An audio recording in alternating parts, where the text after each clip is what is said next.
ओम सूर्याय नमः। सभी भक्तजनों को मकर संक्रांति की हार्दिक शुभकामनाएं। हिंदू धर्म में शायद ही ऐसा कोई त्योहार हो जिससे जुड़ी कोई पौराणिक कथा या कहानी ना हो। बात मकर संक्रांति पर्व की करें तो इससे जुड़ी भी कई कहानियां प्रचलित हैं। बता दें कि इस साल मकर संक्रांति पर्व 14 जनवरी को मनाया जाएगा। धार्मिक मान्यताओं के अनुसार मकर संक्रांति के दिन ही गंगा मैया भागीरथी के पीछे पीछे चलकर कपिल मुनि के आश्रम से होती हुई सागर में जा मिली थी। कहते हैं कि इस दिन भगवान विष्णु ने असुरों का अंत किया था। साथ ही इस पर्व की एक कहानी धर्मराज से जुड़ी हुई है जिसे इस पर्व पर पढ़ना और सुनना जरूर चाहिए। आइए सुनते हैं मकर संक्रांति पर्व की कथा। एक समय जब पृथ्वीलोक पर बब्रुवाहन नामक एक राजा हुआ करता था, उसके राज्य में किसी चीज की कमी नहीं थी। इसी राज्य में एक हरिदास नामक ब्राह्मण भी निवास करता था, जिसका विवाह गुणवती से हुआ था, जो कि बहुत ही धर्मवती एवं पतिव्रता महिला थी। गुणवती ने अपना पूरा जीवन सभी देवी देवताओं की उपासना में लगा दिया और वह सभी प्रकार के व्रत करती थी और दान धर्म भी किया करती थी। इसके अलावा अतिथि सेवा को वह अपना धर्म मानती थी। ऐसे ही ईश्वर की उपासना करते हुए वह वृद्ध हो गई। जब उसकी मृत्यु हुई तो धर्मराज के दूत उसे अपने साथ धर्मराजपुर ले गए। यमलोक में एक सुंदर सिंहासन पर यमराज विराजमान थे और उनके पास ही चित्रगुप्त भी बैठे थे। चित्रगुप्त धर्मराज को प्राणियों का लेखा जोखा सुना रहे थे। तभी यमदूत गुणवती को लेकर पहुंचे। गुणवती यमराज को देखकर थोड़ी भयभीत हुई और मुंह नीचे करके खड़ी हो गई। फिर चित्रगुप्त ने गुणवती का ब्यौरा निकाला और उसके बारे में धर्मराज को बताया।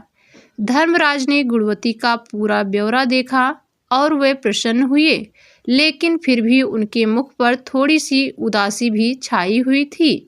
यह देखकर गुणवती ने पूछा, हे प्रभु, मैंने तो अपने जीवन काल में सारे सत्कर्म किए हैं, फिर भी आपके मुख पर उदासी छाई है।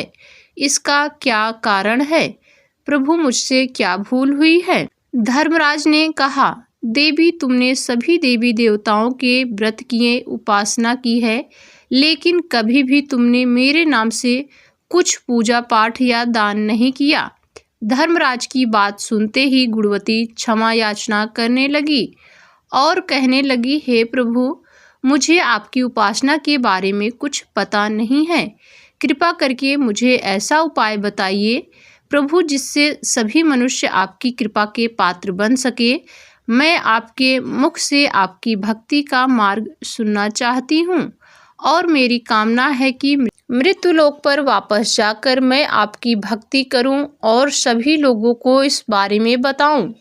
धर्मराज ने बताया कि जिस दिन सूर्यदेव उत्तरायण में प्रवेश करते हैं, यानी मकर संक्रांति के दिन, मेरी पूजा शुरू करनी चाहिए और उस दिन से लेकर पूरे 1 साल तक मेरी पूजा करते हुए ये कथा सुननी चाहिए। साथ ही मेरी पूजा करने वाले व्यक्ति को धर्म के इन 10 नियमों का पालन अवश्य करना चाहिए। पहला कर्म धीरज रखना, यानी संतुष्ट रहना। दूसरा, अपने मन को वश में रखना और सभी को क्षमा करना। तीसरा, किसी प्रकार का दुष्कर्म नहीं करना। चौथा, मानसिक और शारीरिक शुद्धि का ध्यान रखना। पांचवा, अपनी इंद्रियों को वश में रखना। छठा, बुरे विचारों को अपने मन में न लाना।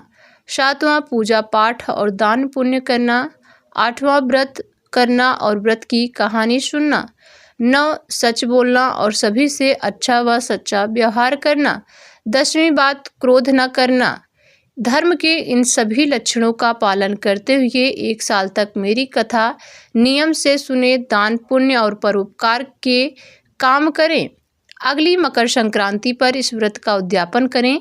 इसके बाद मेरी एक मूर्ति बनाकर विधि विधान से प्राण प्रतिष्ठा करवाकर हवन पूजन करें और साथ ही चित्रगुप्त की भी पूजा करें और काले तिल के लड्डू का भोग लगाएं।